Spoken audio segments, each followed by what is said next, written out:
Hey guys, welcome back to my channel. If you are new here, if you are not subscribed, please go ahead and do subscribe. Turn on the post notification bell so that each time I upload a brand new video, you are notified. My name is Frida Tate and I'm here with a brand new video. In today's video, we want to talk about Immigration Canada. A lot of people have asked me why Canadian immigration is so hard, it's so difficult. I am going to explain in this video the reason why that may be. So please be sure to like, share, and comment down below whatever you feel about Canadian immigration, and I'll be happy to answer any questions that you may ask. I am not immigration expert, but I know one or two things about Canadian immigration. In particular, we are talking about the story of a Kenyan lady that lost her life in Canada, in Toronto, 3 days after she arrived, and her name is Daphne Nguge. So I hope this story doesn't come out like I am victim blaming, because I am not. I am just saying it like it is. I am calling a spade a spade. And so if you feel like victim blaming, I don't have any control over your opinion. It's your opinion. I am just putting out this information, and it's up to you, up to anybody that's watching this video, to use this information the way they want it. I feel like it's important to mention the timeline. This story that I'm going to talk about actually happened in 2024, but it's actually relevant because I see the same thing that this woman did, and people are doing it even now. And so I think that they could learn one or two things from this story. We continue our coverage now of the death of a woman who was seeking asylum here in Canada. The Kenyan woman died in a Mississauga shelter on Sunday. Our Faiza Amin has been covering this story for us today. Faiza, I understand there has been some emotional reaction. What are you hearing? Melissa, her name was Delphina Ngigi. She died just days after arriving to Canada. This is just part of the group that came here to speak about Delphina and how she was actually waiting for shelter space at this building here beside me, but she had to wait hours outside. They tell me that she came from Kenya, and now 4 kids are without their mother. She is the second death of an African migrant that has been hitting communities across the GTA hard. We learned that through the African Canadian community, along with advocates who today are making yet another appeal to governments to address what they say is just a growing crisis. They're calling for the government to investigate Delphina's death, they say she spent 7 hours waiting outside in the frigid cold to be admitted to the Dundas shelter here in Mississauga. Peel Region confirms to City News that the Kenyan woman ended up sleeping indoors that day, but the next day she experienced a medical emergency. She was taken to hospital where she later died. This story happened in 2024, like I mentioned, and it happened around February, March, which is actually winter here in Canada. First, I am going to talk about her story, like really what transpired. And so Daphne came to Canada from Kenya, and she just landed. She went to the homeless shelter in Toronto, Mississauga. There, she was told that they didn't have room for her, so she had to wait for room to open up so that they could have a space for her. She was asked to stand or wait. Unfortunately, she was waiting outside. This is like winter, and the winter in Canada is nothing that a person like, I am African, I am from Zambia to be specific, and honestly speaking, the winter in Canada is nothing that like you've ever experienced in Zambia. And so for a person to spend an extended period of time outside in the cold, that is just asking for trouble. The story is she left Kenya, her country, to go to Canada to look for greener pastures, to look for opportunities. She landed in Canada, and this is like whatever she was doing, what she was doing at the at the shelter, the homeless shelter, was hoping to apply or declare asylum application. Now, that's what I really want to talk about. So that means that she came with a visitor's visa. Now, when you're applying for a visitor's visa for Canada or any other country for that matter, US or whatever, because I'm a a citizen of Canada, but there was some time before I became a citizen.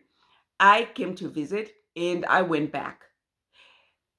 So the requirements for the application of the visitor visa, they want to know that you have strong ties to your home country, and wherever, like when you come, you are just coming here to visit. You are just coming to Canada to visit.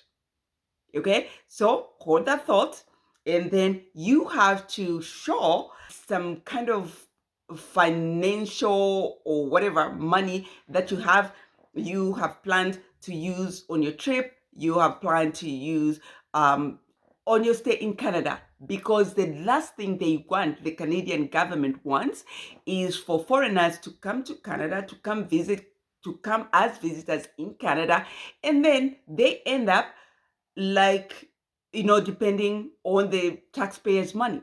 They hate that.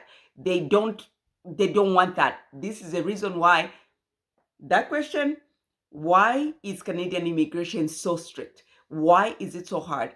Because they just want to take measures so that everything is done where this person, whoever is coming to visit, is just a tourist. They'll visit and then they'll go back. And the reason why I am actually talking about this is because I have heard of some comments by the Kenyan communities in Canada, some Black community in Canada, saying how Canadians or the Canadian government let her down because of whatever happened. So my question is, how did they let her down? If she applied for this visitor's visa and she was given the visitor's visa, that means that she satisfied whatever requirements that they wanted.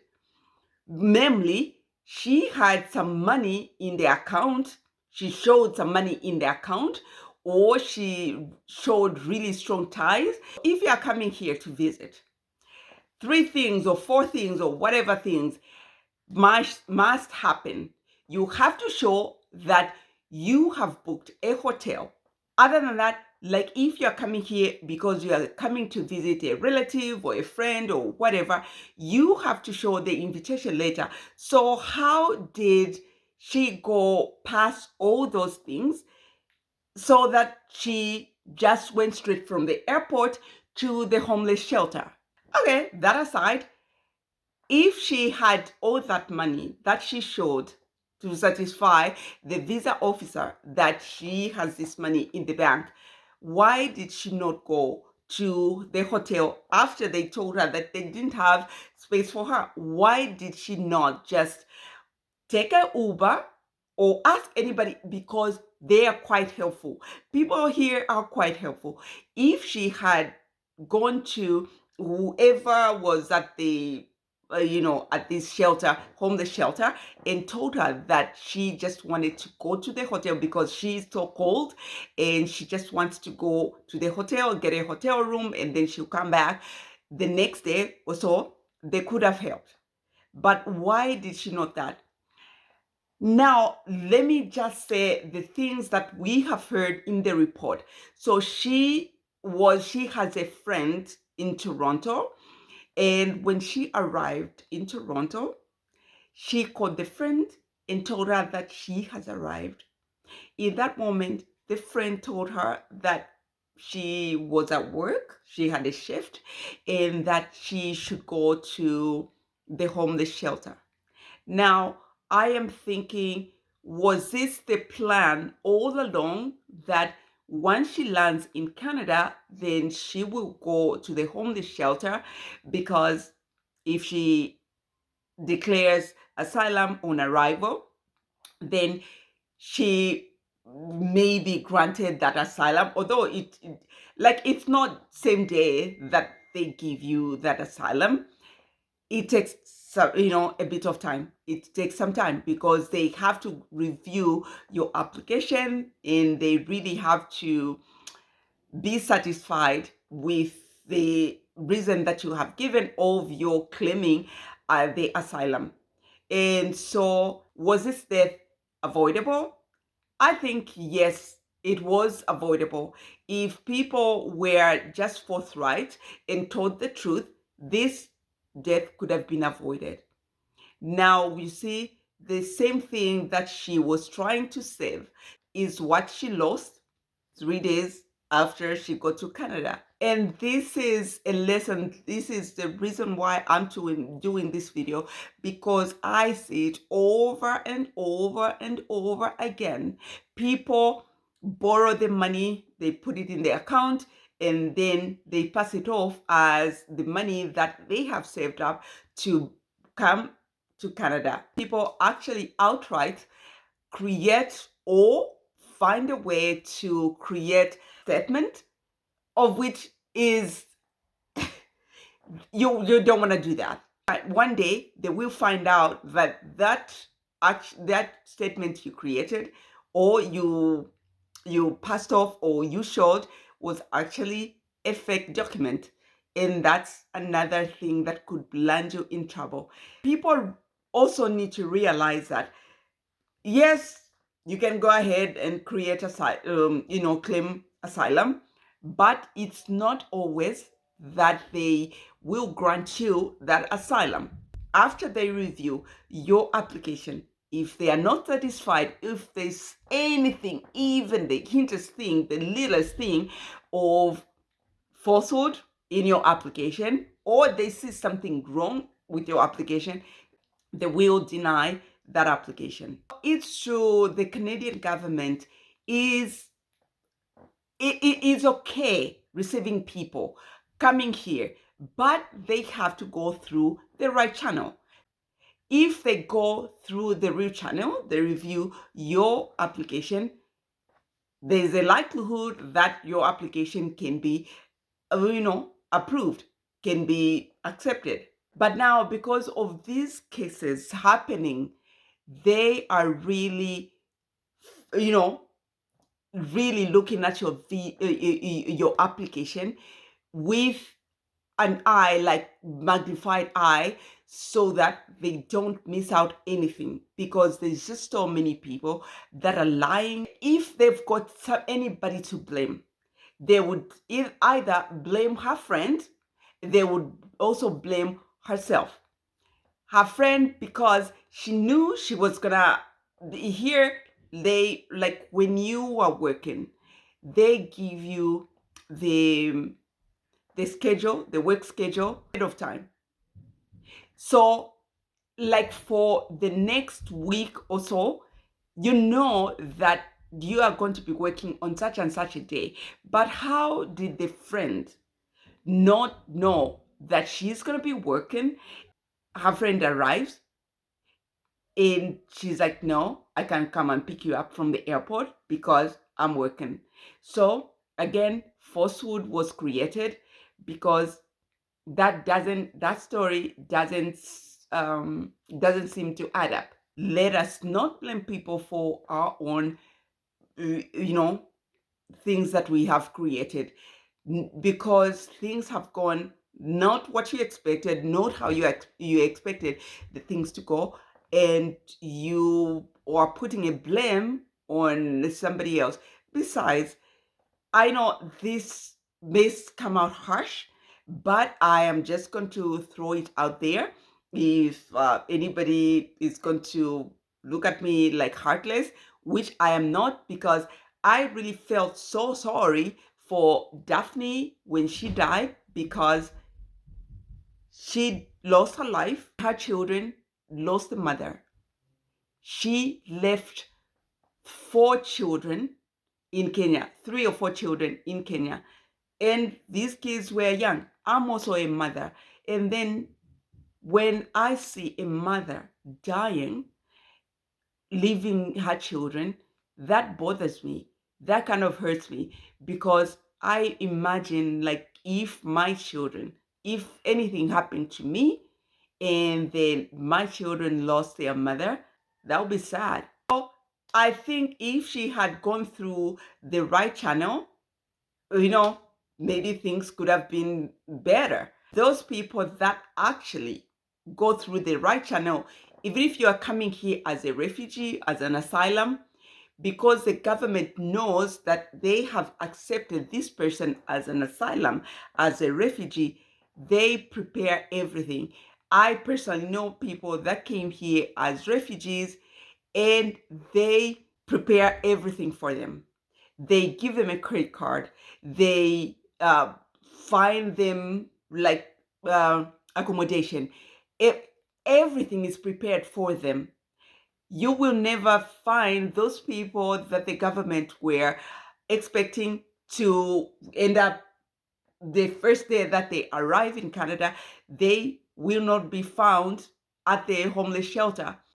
If you really want to immigrate to Canada or any other country for that matter, just go through the right channel, because if you do, it's actually better than, doing all these shortcuts.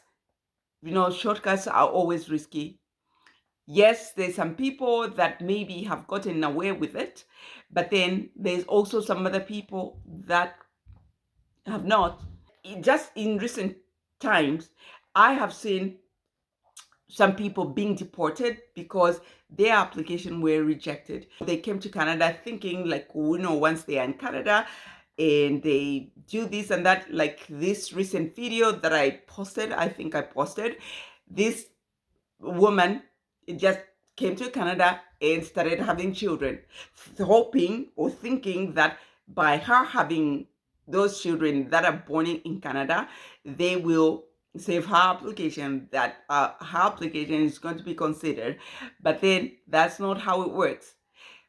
In her case, the Canadian government has told her, we are deporting you. We don't want you here. But then if you want to get your children, you can take them, go with them. But if you want to leave your children, because these are Canadian born children, you can surrender your guardianship to the Canadian government, and the Canadian government will look after them. And then if they want to come and visit you, they'll come and visit you.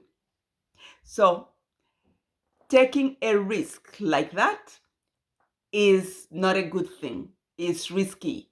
And I am going to do a separate video where I talk about some of the things that people that have no papers, because they overstayed their visa, their whatever expired, and now they cannot afford to find work.